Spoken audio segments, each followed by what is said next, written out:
Aloha, everyone. We're in low light conditions here. I'll try and put a light on in a minute or two.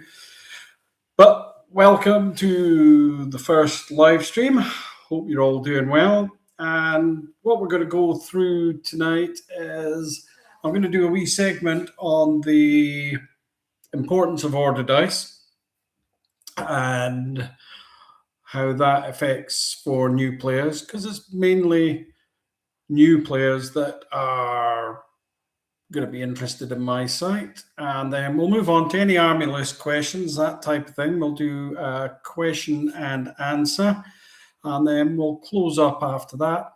Probably be about an hour or so, guys.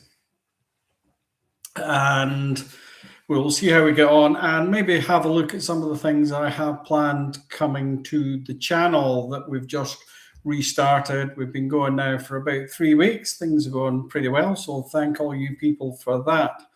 So without ado, let's get into it. So ordered dice. Most players optimize their army list for points and not activations. If you're starting off, quite often, if you're facing a higher dice army, so perhaps you have 8 or 9 dice in your 1,000-point army, and an opponent has, say, 18 dice in a 1,000-point army, what you can find happening is that you're being outdiced, for want of a better word. The opponent's going to be pulling his dice out before you get your dice out in any numbers, which means he has taken the bull by the horns, he has the initiative, and he's putting your units under pins before you really get a chance to put his units under pins. So you're always on the back foot, as it were. Now, this sounds perfect. Let's just make armies with huge amounts of order dice. So that doesn't really work either, is the sad tale with bolt action.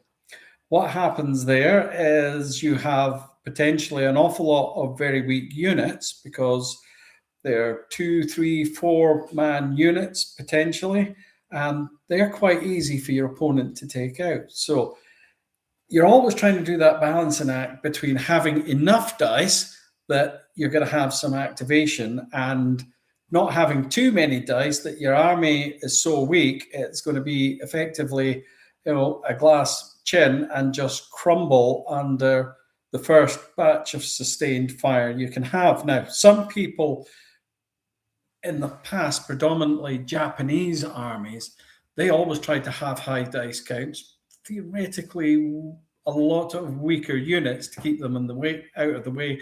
For example, like suicide bombers, for those who have played a few games against Japanese, they kind of keep them in the way, but it's an extra dice in the bag.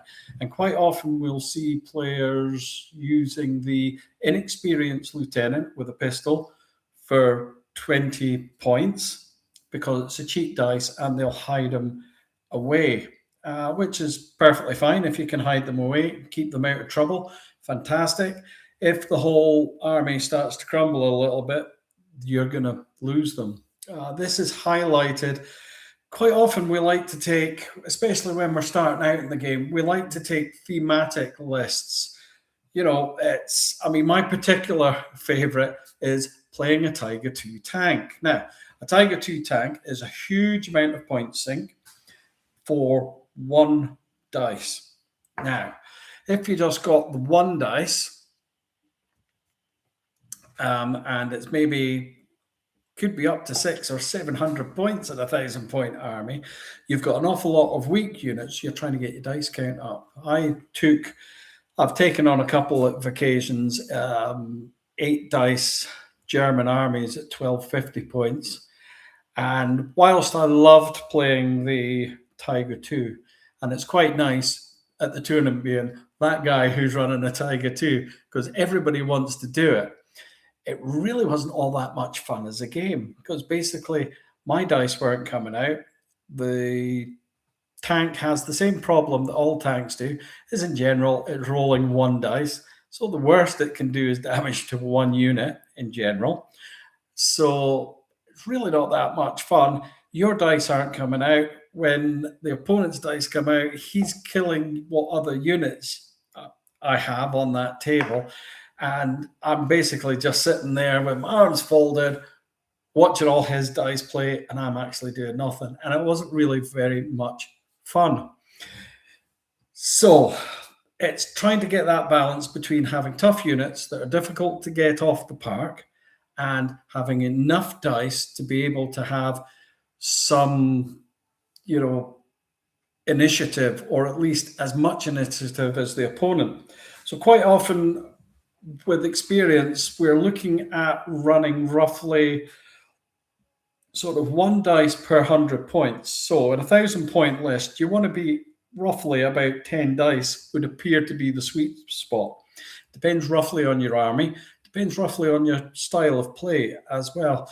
But roughly 10 dice when you're starting out is probably the sweet point for 1,000 points. For 1,250 points, which is sort of what people are regularly playing in competitions and tournaments, you want to be taking about 12, 13 dice, possibly pushing it up to 15 to 18 dice.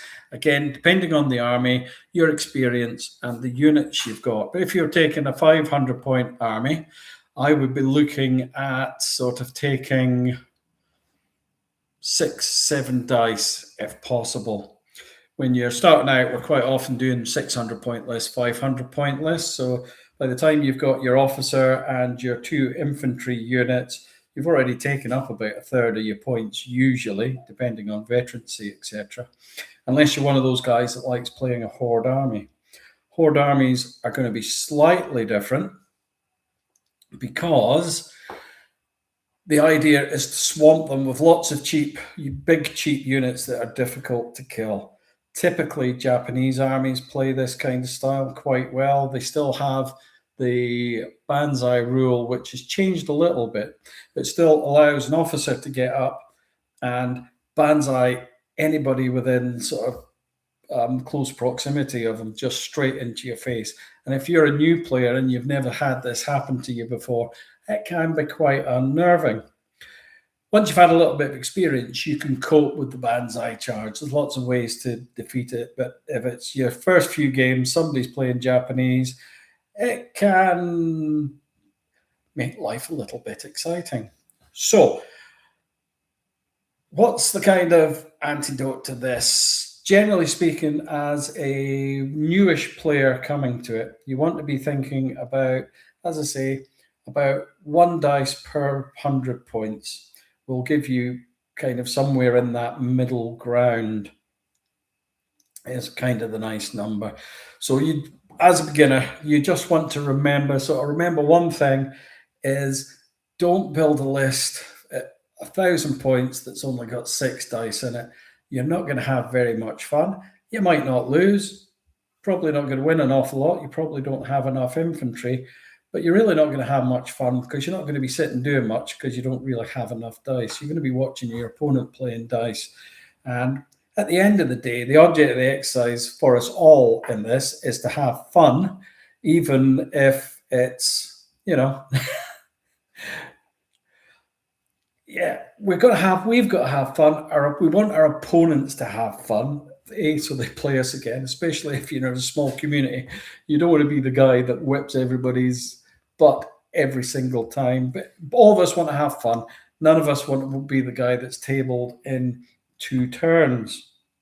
So when you're making your armies, just think about the number of dice you have, order dice that you have in that list. And as I say, my advice is try and stay in the sweet spot of approximately 1 order dice per 80 to 100 points. And that should see you setting off and going fun. Right. Let's have a look. We've got a wee question coming in there from the Sneaky Tau. Maybe says something about games you played before. So you're asking, do you think 1 dice for firing AT guns on tanks is enough to keep them viable, even with the +1 to hit other vehicles if stationary? Okay, that's a really interesting question. Yes, I do think that anti-tank guns are worth the money, as it were. They're worth the points. Yes, they suffer from the same trouble as tanks. They're essentially rolling one dice. I know tanks have um, hull mounted guns sometimes and a few other guns, but essentially the big gun, it's rolling one dice and you either hit or you miss. It's well worth the extra +1 for using at tanks. That's really quite useful. So, what you can do with, particularly with light AT guns, is you can use them to close lines of fire or lanes of fire. So, at the end of a road, pop your gun. Is the tank really going to try and take on the anti tank gun? Possibly not. He's possibly going to try and keep it. So, rather than being kind of an offensive weapon as such, your anti-tank artillery is more sort of defensive artillery. You're trying to control to a degree where he's going to put his vehicles because he doesn't really want his vehicles to run out in front of you. So certainly not his armored vehicles that are going to suffer that extra +1 to hit. So you're hitting on a 3 instead of a 4. I do think they're good value for money. I would like it if they were just 15 points less expensive, but it's a long time since I spoke regularly to the writer of the game, and I don't think he's probably going to change his mind anytime soon now. It's going to be a long time before we get another version 4 and I get some of my wish list into it. Hopefully that answers your question there, Sneaky Tau. Okay. Lord Martarius, hello. Good to see you, and hello to you too, my friend. Have you used Warlord's mobile app? Do you think it's helpful, especially for new players? Again, that is an absolutely fantastic question. There are two main army builders out there for bolt action at the moment. We have Easy Army, which is free. You can give a donation to the creator, which would be great. It's a great resource. I helped the guys who were making the app at first because it got off to quite a slow start, I would say. There was a lot of things that sort of needed corrected and whatever in it, but I actually have the mobile app myself. You pay to use the Warlords mobile app. It's absolutely fantastic, I think. It's now kept up to date very well. In fact, sometimes you get a little, they'll update the app before the army book comes out, which is quite nice. You get to have a sort of sneaky preview of the units that are coming up. It works very well and very easily. I have absolutely no complaints with it. And I couldn't recommend it enough, to be honest, for the money. But again, you want to be aware that Easy Army is out there and is actually free. So it is a free one. So if, the cost is an issue for whatever reason, look at Easy Army. If not, Warlords is absolutely fantastic. I love it. And you can also get in there for those of us who are thinking of dabbling with K47. You've got the K47 list builders, and if you're into any of the other Warlord games, they've got all the sort of what they call the bolt action family of games. They have all the various games on there for you to make army lists, etc. Thank you for that, Lord Martarius. Good to hear from you again. Now, Big Shooter, hello and welcome. Good to see you all there. Thank you very much. Appreciate you turning up. I thought I'd be sitting here talking to myself, so I really do appreciate it. We will be trying to improve the camera and the lighting. I thought I would be at home in the studio, but I'm off here. I'm on a quick overnight break with my good lady, but I had this booked in, so I couldn't really change it. So you've got me in low light and scrabbling around to get my live stream to work. But Big Shooter, I had purchased the For the Emperor Japanese starter army as my starting army to get into bolt action. I'm a little confused as to playstyles for beginners. what would you say would be the easiest to learn? So the easiest army to learn used to be the Japanese. It was very straightforward. You just lined up your soldiers and charged. It's a little bit different now because they changed some of the rules here in version 3. I would actually say that the Japanese now is probably slightly more on the side of the more difficult armies to play. So of the 5 big nations, America, Britain, Germany, Japan. Oh, I've forgotten who the other one is now. How did I forget who the other one is?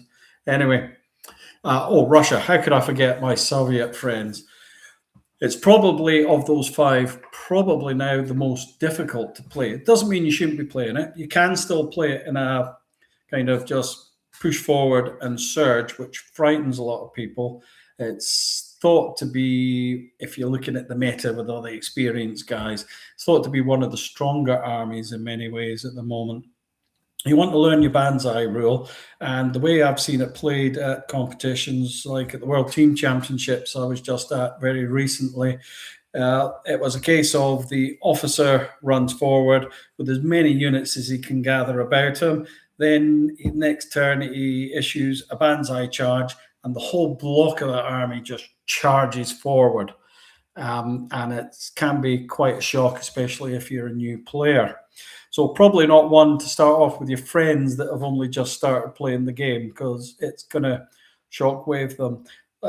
You can play the Japanese in various other styles, but that's kind of one of the easy ways of doing it. The easiest armies as a side, which doesn't help you very much, Big Shooter, as a Japanese player, probably the Americans or the Russians, I would guess, are possibly the easiest armies because they're very flexible. They've got lots of equipment, lots of different play styles that you can do. But for beginners, if you're playing with the Japanese, learn how to Banzai. And if you need a bit of help, if you're not already on the channel, go and subscribe to the YouTube channel, and you can contact me that way. And I would have a look at trying to help you through a little bit. I have a lot of experience. I'm not a great player. I'm an okay player. I can give some of them a bit of a shock. But I have been beaten by some of the best players in the world. But I've played an awful lot, so I have a lot of experience, if nothing else. I used to be black-haired before I started this game, but we'll see. And then Big Shooter has come up with another comment there. What is it? Swarm playstyle. I would need to get another box to make up a 1,000-point army. I only have 42 men, so I'm quite puzzled on how to build it. Okay. You could do a swarm army without having terribly many figures. So you could do a swarm army. Sounds daft, a swarm army with not many figures. But listen, you can have quite a lot of units. So you could make, a squad of 6 veteran Japanese with their various rules is, quite difficult to stand up against. So you could have, half a dozen 6-man units and still use them as a swarm. They're very difficult to kill. Remember, they've got the fanatic rule, makes them even more difficult to kill. And if you can get them into attack, 6 guys might not wipe out a veteran 8-man squad. However, your next unit is definitely going to, because there's not going to be many of that veteran units left. So you can still think smaller. If you want to get somebody with a 3D printer, or there are a couple of companies make them, Japanese cavalry can be quite interesting. They don't have lances, unfortunately. That's for the Polish, because the Polish lances get 2 attacks per model. However, Japanese cavalry, fanatic, they've got the Recce rule on them. If you get into a situation you don't want to be in, quite often you can escape out of it. And you're getting the tough fighter on them, which allows it's one of the units that Japanese get all tough fighter on. I think the Japanese are a bit limited to tough fighter because they can't equip themselves with terribly many submachine guns. So, I would maybe have another army box, try the swarming veteran units or larger regular units, big numbers tend to put other players off. But again, remember, if you're playing somebody who's not played a lot, try and go a little bit gentle on them if you find that you're just swarming over, because it can be, if you're not used to it, having a horde army coming at you can be, quite intensive for them.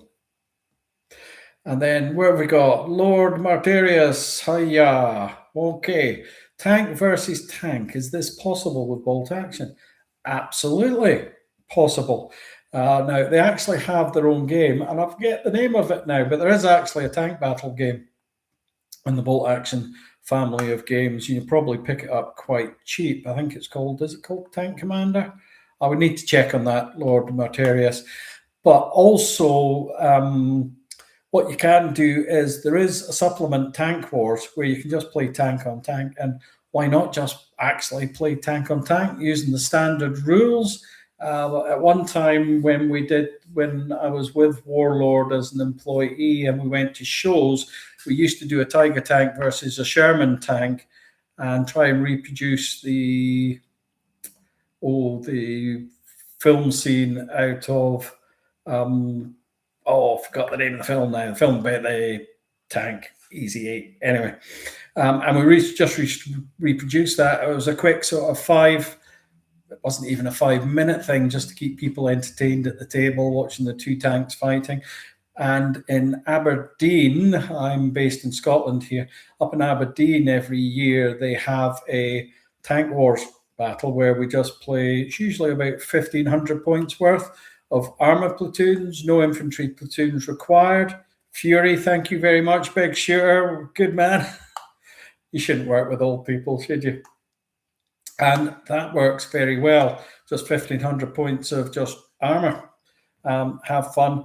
I don't like the tank battle so much because you don't have so many dice. Speaking personally, I've won the tournament a few times, but I prefer rolling dice, to be honest. There's not enough dice.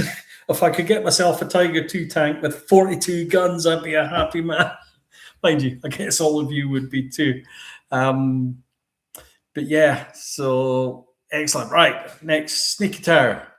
What are you asking me? Build at least 25 riflemen, a light mortar, a couple of kamikaze guys, some officers, NCOs, and with pistol and sword. Yes, excellent advice for Big Shooter. In fact, fantastic advice for Big Shooter. Good. Now, having a wee look at things, I'll have a look and see if there's any other questions coming up. But you may have seen that I asked Bo Mortensen from Bo Mortensen's tutorials, I think his YouTube is. Bo and I go back a few years when I was the organizer and referee for the World Team Championships, along with Dave Nolan, who has it under his wing totally now. And Bo was captain of Denmark, and we kind of got on. And I asked Bo if he would make up an army for me to play at a tournament that's coming up in Scotland. I'm playing as the spare player, so sort of TO come spare player. And we thought it might be a little bit of fun. So I'm going to try and share my screen, see if this works. And let's have a look and see if we can have a look. Share that. There we go. So this is the list that Bo made up for me for a 600 point list. This particular tournament, there's a 600 list, and then a 1250 list, and then a 1,000 point list. So the idea is you've got a scouting force, and then the battle happens, and then you're retreating, trying to take all the thing. The tournament's called The Art of War, and it's in Falkirk. If you're looking it up, there'll be a link on Facebook somewhere. And just to let you have a look and see what somebody who's very experienced has played and is playing at the top of the tree and world sort of, rankings, etc., for want of a better word. So he's made me up 9 dice in a 600 point army, which is quite interesting. And we'll see how Bo looks at it, because Bo looks at list building slightly differently to me. Remember, Bo's very experienced, but there's things that we can see and learn from this. So first of all, Bo started off in this list. If you have a look at it, this is a French list, supposed to be French, free fourth, and I think he chose this because he thought it'd be difficult for me to play the little rotter. However, so we have a platoon commander. He's gone for a platoon commander at veteran there, so quite tough. And he has equipped them with, he's given them 2 minders. So there's 3 in this squad altogether. And he's actually equipped them with submachine guns. It doesn't come out on this list. This is an easy army list rather than the warlord list. So he's made them quite tough, quite hard to get. It costs quite a lot of points for 600, but it's a little unit there, could do a little bit of damage. Now, for his infantry choices, he's just chosen Foreign Legion. So veteran infantry, they have the stubborn rule, which is basically means that if they lose up to half of their number in one turn of shooting, when they roll for morale to see if they run away, they run on full morale rather than the pinned morale, which makes them harder to get rid of. They've got a light machine gun to give them a few shots. So they've got rifles. We've got 6 in the squad altogether. So the little 6-man squads, I find those are a little light. I prefer to have more troops than that. Usually 7 or 8 is my minimum number, even for veteran squads. But they now have a light machine gun, which is going to give them 4 shots, and they need a loader. So that little squad's got 8 shots, and it's got 4 shots at 36 inches, a little bit long range. So they could hold objectives, makes them quite tough. So we see what he's doing there. And what I forgot to mention, in the French list, because it's a PDF list at the moment, the French get to take submachine guns on their officers for free. So those 3 guys, the platoon commander and his minders, they got their submachine guns for free. So that's what was going on there. Now, also in this first platoon here, we've got a forward artillery observer. Made him veteran, so again, quite difficult to kill, and made him a little squad of 3. And if I remember rightly, he's equipping them with submachine guns as well. Big advantage with the French forward artillery observer, because he's not in an army book yet, he gets to have two strikes. So he can call in 1 air bombardment, and then when that goes off or is resolved, he can call in another one if he survives, because these forward observers, people are going to be trying to kill them as quickly as possible. Having said that, coming down to the anti-tank slot, the French don't have a lot of anti-tank, so they really do kind of rely on those forward observers. Now, the anti-tank team, little 2-man team, regular, it's only 25 points. So again, remember I was talking about sort of cheap dice to get your dice numbers up. This is one of those units that does that. You want to try and hide them away. They've got a 48-inch range, so it means they can have a little pop at long range, and they can be quite annoying, but you want to keep them and hide them. Now, let's have a look and see what's going on. So we come to a second platoon. So it's a heavy weapons platoon this time. Again, platoon commander, he's gone for veteran again. Platoon commander with 2 extra lads. And this time we've gone for the heavy weapons are mortars now. We've got 2 medium mortars. They have a minimum 12-inch range, maximum 60-inch range. And the idea with these guys, we've got 1 spotter in there, so only one of them's got the spotter. The forward artillery observer is going to act as the spotter for the other one, would be Bo's intention with this. You're going to hide these behind something with the officer. You're going to snap to it with the officer so that the 2 mortars are firing at the same time from behind cover. And the idea with this is you try and get your lucky 6 or your lucky 5, depending if you can get them honing in on the target. And then just to fill out the points, we've got another boys anti-tank rifle team there at regular, same as the last one. It needs to be hidden well away. Keep them nice and hidden. Try and save those dice. And you're hoping here that the mortars are going to do your heavy hitting along with your forward artillery observers. If the forward artillery observers don't hit, you've got a long day at the office. You still might do stuff, but you know. And that's the 600-point army. Now, let's have a look and see what we have here. So, big shooter. With the list building, is it true you need one platoon of men with the standard one platoon commander and 2 squads of men for each other type of platoon you want to take? No, you just have to take the 1 infantry platoon, and then you can take usually one of each other platoon in most sort of tournaments. So it's only the 1 infantry platoon. And it depends on the platoons you're taking as to what their loadout would be. So if you wanted to take some heavy equipment platoon and an armor platoon, you would also need to take 2 infantry platoons. No, you only need to take 1 infantry platoon, and you could take 1 heavy weapons platoon, and you could take 1 armored platoon. Hope that clears that up for you, big shooter. If not, pop me a wee message. And it looks like Sneaky Tao already answered the question. And he was absolutely correct. Yeah, great. Well done. And yay, we answered the question. So I'm going to have a look now at this, and let's try and share. Which one is it?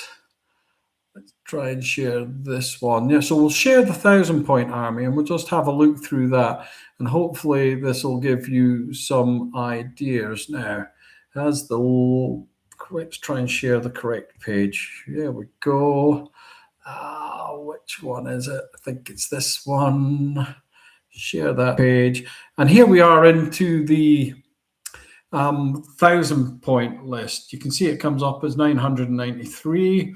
One of the things with this tournament is whatever was in your first list had to be in the second list and had to be in the third list, kind of thing. So you get some slightly odd points with things not being done.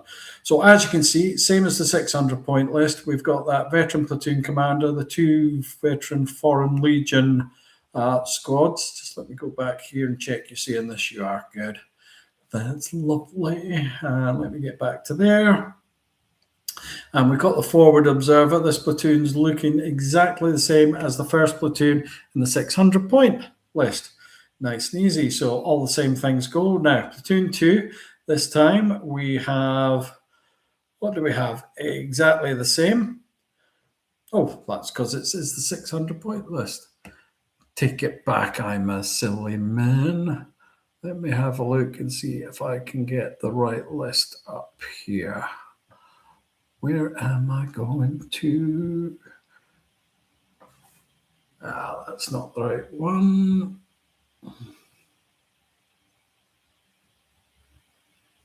That's the right one. Sorry, lads. I was looking at the wrong list there. What a silly old man. But as we can see, yeah, we pretty much go down. Now, this time in here, he's added in a 3rd infantry squad, just the same as the other ones. So quite a hard squad to kill. It's going to be hard for them to take them out completely, especially with the stubborn rule. Going to try and hunker them down, take all the shots. Forward observer, same as before with the boys anti-tank rifle. So the only difference there is we've added a 3rd infantry platoon to start beefing up the points.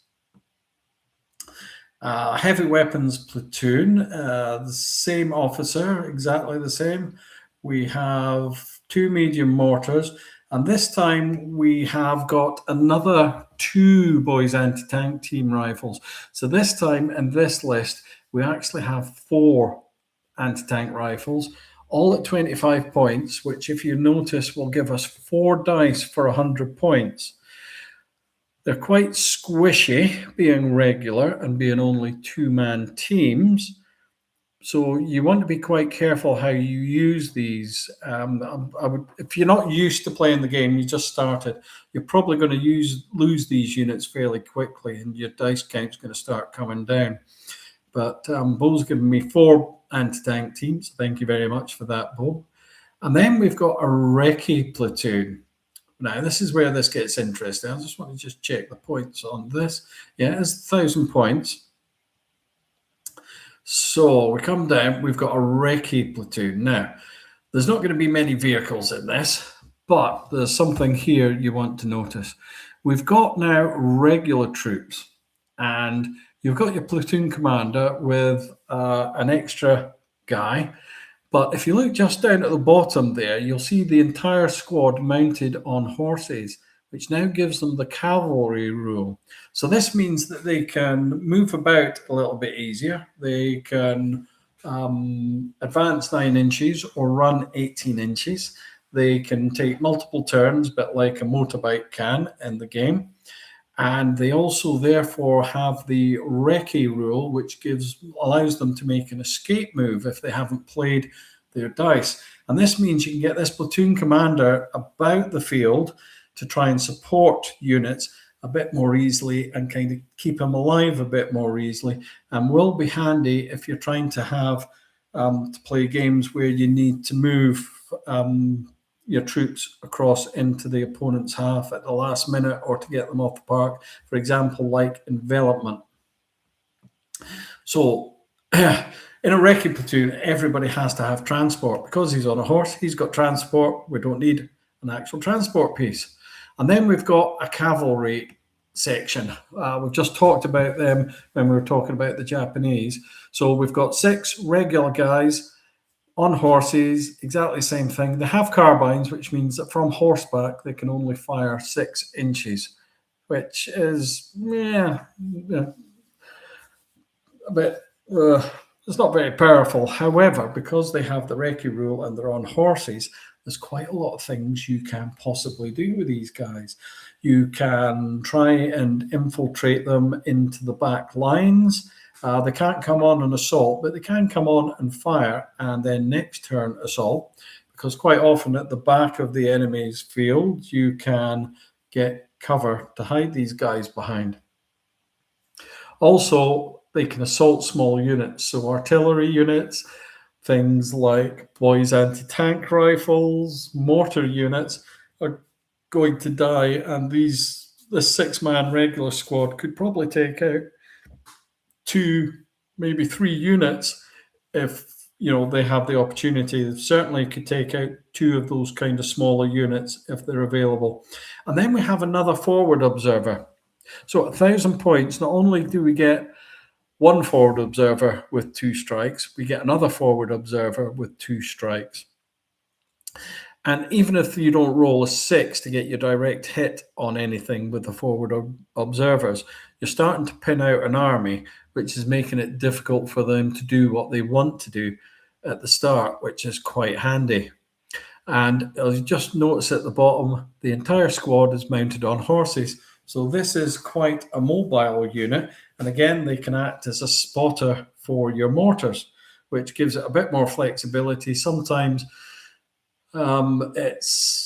spotters get taken out most often with a little assault if they're forward at all, and the enemy, the best way to take them out usually is just to assault them, unless you've got something that deals out 20 machine gun shots. And so they're on horses, give them a little bit of flexibility there. And that's the 1,000 point list. So quite interesting. Looking forward to playing with this. If I don't play it at the tournament it was intended for, I will be playing it at the next available tournament for myself. Now, let's see how we're going. Oh, lots of action there. Thank you very much, guys. Really appreciate the support here tonight on the first time. So, well, let's have a look where we go on that. Answer my questions.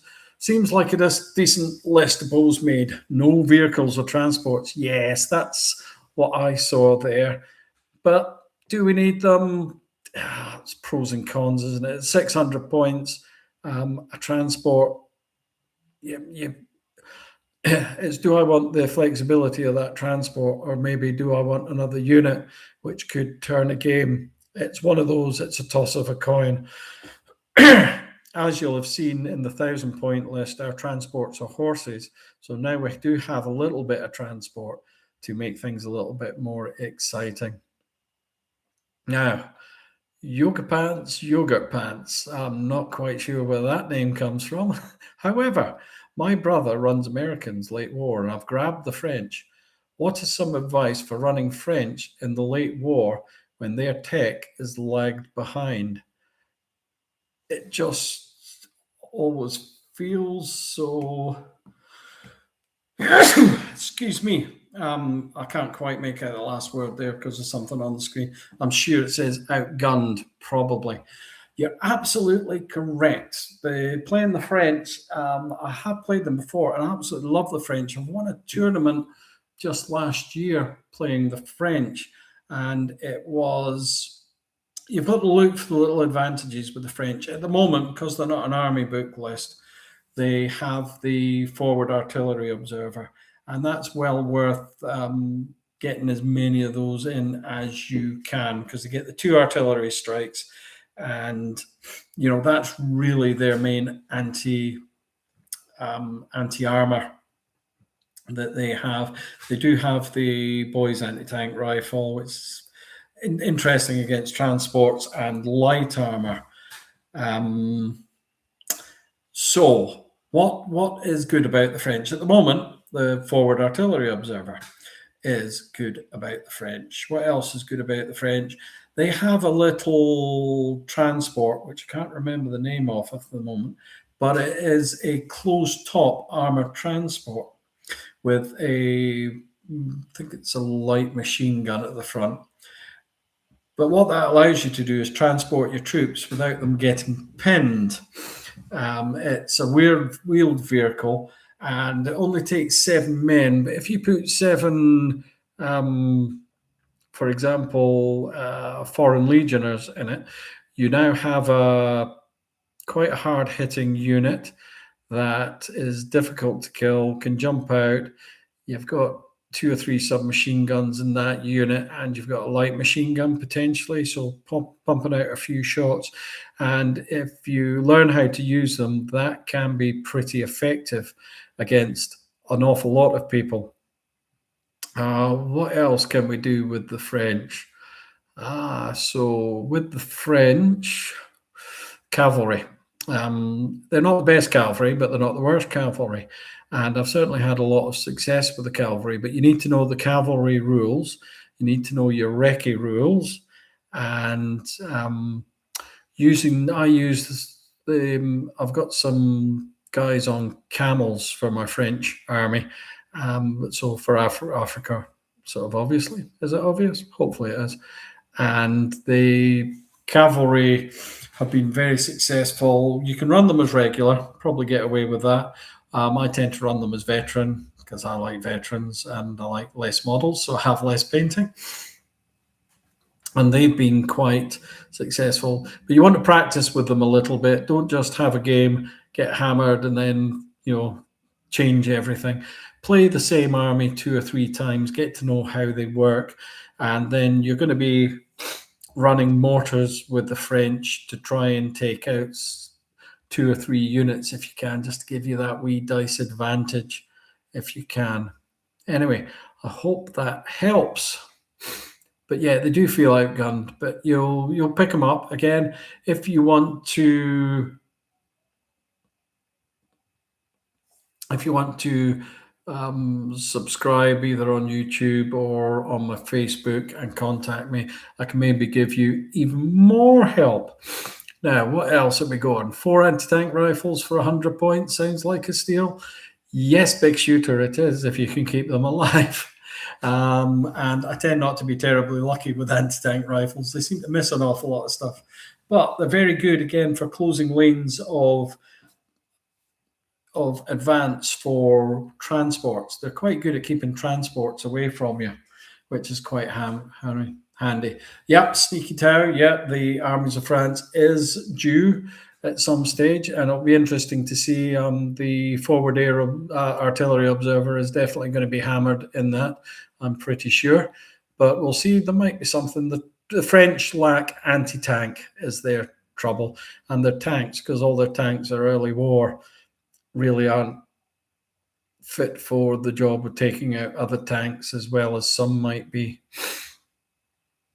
What armies do you play yourself? Did any nation surprise you in any way? Big shooter. Well, I started off playing bolt action and was known as that guy. I won a couple of big tournaments over in America around the place, and I used to like to take lots of big guns, and I was very successful with them, and lots of snipers. That's when snipers were really very good. They're now a lot more sensible, but so I played Soviets. First, my very first army was an American army, and then Russians. But my love is British Commandos, particularly Royal Marine 4-2, particularly with the raid on Port-en-Bessin at D-Day +1 is my particular speciality in history. However, my dearly beloved Commandos have been somewhat rubbed out of competitiveness at the moment. Who else do I play? I think I've probably played almost everybody. Don't think I've played the Greeks yet, so you never know. I played French, Soviets, all the big armies. I played Japanese. I played Dutch, 1941 list, back when I started a YouTube about 8 years or 9 competition, looking to see what was the most difficult army to play, and my subscribers chose the Dutch in 1941. A very limited list, but we did all right with the Dutch. We took them to Las Vegas and won a painting prize and won one of the competitions. Not Las Vegas, it was Chicago Adepticon, and we won with them. We also got hammered with them at Adepticon as well in another tournament. There was 3 tournaments on that year for bolt action, and at Bridge Too Far, which used to be the biggest tournament. I think WTC is now the biggest tournament officially, but there was Bridge Too Far, which was down Cambridge way, and we had about 96 players. The Dutch came third. It was only over 3 games, so it's not really very true, but you can get by with them. Who else? Who else? Who else? Oh, who else have I played? I've played Finns,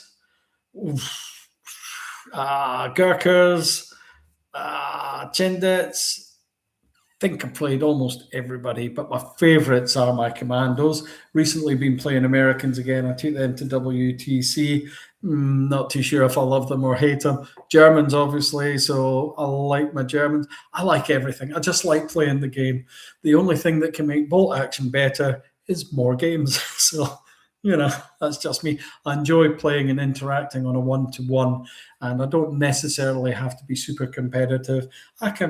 At least I think I can be quite good fun sometimes. If you want to play competitive, I can play competitive. If you just want to have a nice, easy game, have a laugh, I'm game for that too.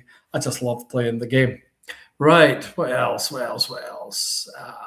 Thank you, Florida Eccentric. Oh, hope you're enjoying the sunshine. It's a bit sunny here in Scotland, but I could do with more sunshine. Send it my way, please. Oh, good. Sneaky Tao would like to see some table examples of how to use Recce. I think I've done a quick video on Recce since we restarted the channel 3 or 4 weeks ago.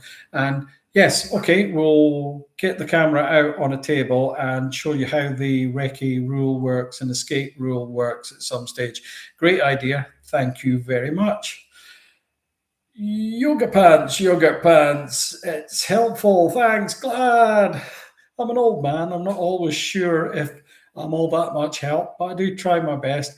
And I particularly like getting you new guys in and trying to coach you along a bit. Because sometimes if you're new to the game, it can be a little bit bewildering and it can be a bit confusing at times. And sometimes some of the notice boards and things can be, we're all experienced and you shouldn't be asking these questions. This is a place, come and ask me. I don't mind answering most of those questions and having a chuckle with you all.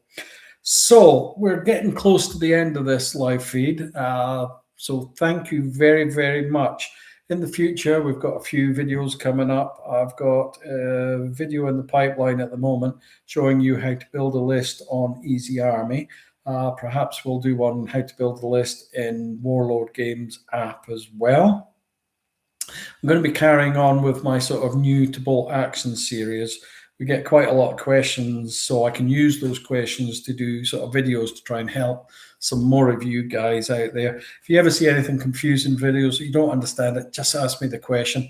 I'm not brilliant at these. I just try my best. And so I think we're starting to get a little bit of a community going, which is really very nice and very encouraging. What else have we got going on? We have, what have I got in the pipelines? I'm going to be doing a little bit of follow-up on the French army that Bo has got me. So we'll do a little bit of painting. This is really more about playing the game, this channel, but we'll do a little bit of painting, maybe how to play the game, and we'll have a look at doing some more as, who was it? Oh, I can't remember. Sneaky Tower, one of you anyway, sorry, big share subscriber.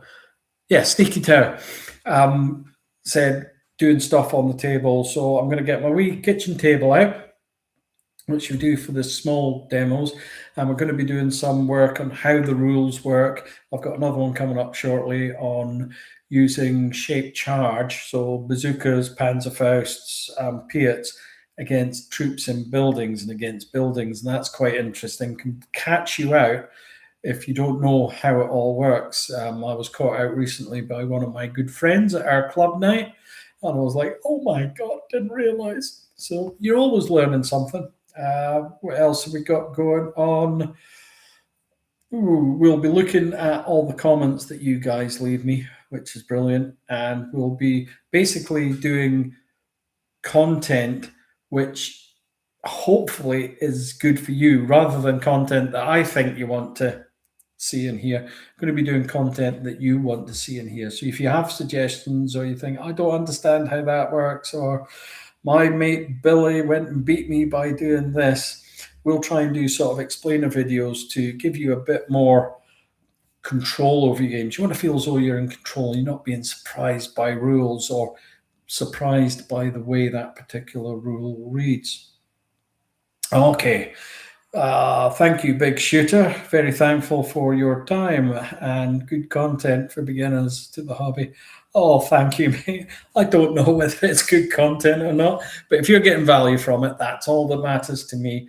And as I say, we'll get some decent lighting because I think I'm disappearing into the background, and we'll get a bit better microphone on this in future.